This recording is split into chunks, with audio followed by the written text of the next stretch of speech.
Hello dear students. आज हम पढ़ रहे हैं पाठ 5 जिसका नाम है राष्ट्रीय वृक्ष बरगद।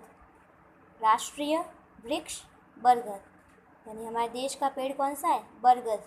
ठीक है, स्टार्ट कर रही हूँ, ध्यान से सुनना। पाठ के बारे में प्रस्तुत निबंध में भारत के राष्ट्रीय वृक्ष बरगद के बारे में बताया गया है। यानी हमारा भारत का राष्ट्रीय वृक्ष कौन सा है?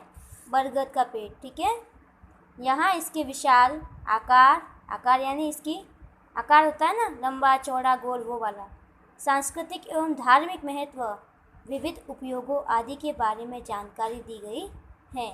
ठीक है, यानी कि इस पाठ में ये बताया है कि बरगद का पेड़ किन किन कामों में आता है, इसके कितने उपयोग है, इसका आकार कैसा होता है। ठीक है, किसी देश का राष्ट्रीय वृक्ष भी राष्ट्र के प्रतीकों में सम्मिलित होता है।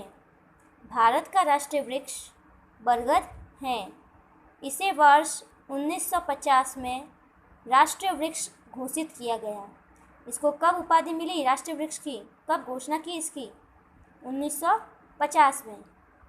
यह आकार में बहुत बड़ा और घना होता है। घना यानी फैला हुआ होता है। यह भारत में पाए जाने वाले वृक्षों में सबसे ज़्यादा बड़ा और अत्यधिक विस्तार वाला वृक्ष है। विस्तार यानी हमारे भारत में सबसे बड़ा और घना वृक्ष यही है, इसलिए इसको राष्ट्रीय वृक्ष का दर्जा दिया है, नाम दिया है। बरगद के वृक्ष को उसके विशाल आकार, सघन स्वरूप और बहुत से लोगों को एक साथ छाया प्रदान करने की क्षमता के कारण दैवी प्रतिष्ठा का अधिकारी माना जाता है। यानी कि इसको देव भगवान की उपाधि दी गई है इसको धार्मिक रूप से, क्योंकि ये सभी को छाया प्रदान करता है, बहुत सारे लोगों को एक साथ छाया देता है, इतना चौड़ा, इतना घना, इतना सुंदर है, इसलिए इसको धार्मिक रूप से भी भगवान का आशीर्वाद समझकर इसको काम में लिया जाता है। यह पक्षियों एवं अन्य जीव जंतुओं की एक बड़ी संख्या के लिए निवास स्थान प्राप्त कराता है। पक्षियों और जीव जंतुओं को निवास स्थान यानी उनको रहने की जगह देता है, रहने की जगह प्रदान करता है, उनको आश्रय देता, आराम देता है। यह प्राय हरी पत्तियों और मजबूत शाखाओं से घिरा होता है। इसकी पत्तियां हरी होती हैं, मजबूत शाखाएं होती है ना, ये इनसे घिरा होता है। इसकी पत्तियां बड़ी और अंडाकार होती हैं, अंडे के आकार की होती हैं। इसके तने बहुत मजबूत होते हैं। इसकी जड़ें भी बाकी पेड़ों से बड़ी, गहरी और मजबूत होती है। इसका तना भी मजबूत होता है, इसकी जड़ें भी मजबूत होती है। इसकी पत्तियां हरी होती है और ये बहुत ही घना चौड़ाई में फैला हुआ होता है। इसकी छाया भी बहुत घनी होती है। ठीक है, इसके फल लाल रंग के और अंजीर के फल जैसे होते हैं। इसके ऊपर जो फल आते हैं वो बेर टाइप लाल लाल होते हैं।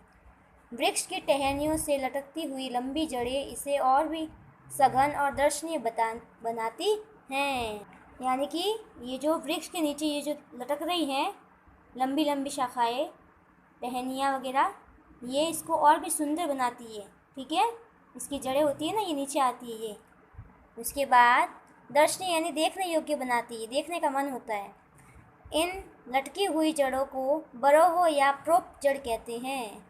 बरोह या प्रोप जड़ याद रखना है। ये जो जड़ें ऊपर से जाती है ये नहीं, ये जो नीचे आ रही है जड़ें, इनको क्या कहते हैं? बरोह या प्रोप जड़। ठीक है, यह जड़ें बढ़ती हुई धरती के भीतर घुस जाती हैं तथा स्तंभ जैसी बन जाती है। ये जड़ें क्या करती है? नीचे आती है और ज़मीन में वापस घुस जाती है, फिर वापस इस तरह से स्तंभ, एकदम स्तंभनुमा बन जाती है, सीधी खड़ी हो जाती है। ऊपर से नीचे आएगी और फिर यहाँ टच करके ज़मीन के एकदम सीधी हो जाएगी, वापस ज़मीन के अंदर चली जाती है। ऐसी होती है। ऐसे लगता है कि एक और पेड़ खड़ा है इनके पास में, एक और खंभा खड़ा है, ऐसा लगता है। फिर है, यह वृक्ष ताकत और मजबूती का प्रतीक है। यानी ये निशानी है ताकत की और मजबूती की। इसकी उम्र हज़ारों सालों तक होती है। यानी कि बहुत ही बूढ़ा होकर ये होता है, बहुत हज़ारों साल तक जिंदा रहता है ये पेड़, इसलिए यह लंबी उम्र का भी प्रतीक है। समझ में आया? ये इसकी उम्र लंबी होती है ना, इसकी आयु लंबी होती है, हज़ारों साल, इसीलिए इसको पूजते भी हैं लोग लंबी आयु के लिए। ठीक है। इस वृक्ष को बहुत ही पवित्र माना जाता है। मान्यता है कि बरगद के पेड़ पर देवी देवता निवास करते हैं। निवास यानी रहते हैं, वास करते हैं, यानी ऐसा माना जाता है कि ये भगवान का आशीर्वाद है और बरगद के पेड़ पर देवी देवताओं का वास होता है। इसलिए यह हिंदू धर्म में बहुत महत्व रखता है। हमारे हिंदू धर्म में पता है ना, पूजा होती है इसकी।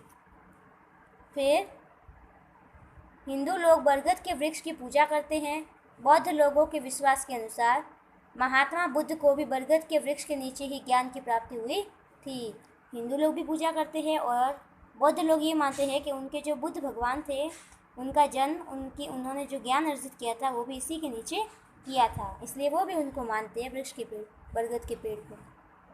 इसे वट वृक्ष भी कहते हैं। वट वृक्ष कहते हैं ना, वट वृक्ष की पूजा करते हैं ना अपनी मम्मी वगैरह, आप शो में भी देखते होंगे, टीवी में।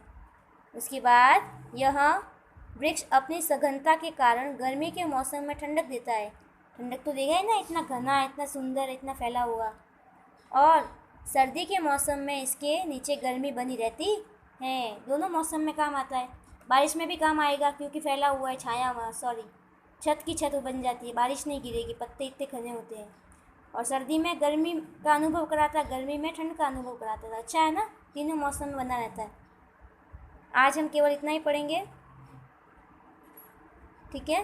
कल हम इससे आगे पढ़ेंगे। और आज आपको इनके प्रश्न उत्तर जो मैं आपको ढूंढने के लिए दे रही हूँ, केवल ढूंढने हैं आपको, ये तीनों प्रश्न आपको ढूंढने हैं, ठीक है। 3 ही, ये कल ढूंढेंगे अगले वीडियो में। आज आपका होमवर्क यही है, इन तीनों प्रश्नों को ढूंढना है, केवल ढूंढना है, याद करना है, नोटबुक में लिखना नहीं है, ठीक है। धन्यवाद।